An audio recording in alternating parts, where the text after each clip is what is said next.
Watu wengi wanafanya biashara kila siku lakini bado hawapati wateja wa uhakika. Cha kushangaza ni kwamba tatizo sio bidhaa yako wala bei. Tatizo ni mfumo unaotumia kupata wateja. Angalia hapa. Bosi wangu, naomba nikupe feedback. Maana sio vizuri kazi naenda alafu nikae kimya.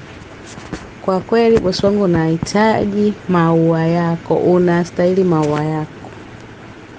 Kama ni wateja mwenyewe umejionea walipokuwa wanakufuata. Nilikuwa najibu mpaka nachanganyikiwa, mpaka kuna muda nakuwa busy. Baada ya kuwasaidia kujenga mfumo sahihi wa kupata wateja mtandaoni, wameanza kupata DM, wamepata orders na mauzo bila kuomba watu kununua. Swali ni hili: kwa nini wewe bado unategemea bahati kupata wateja?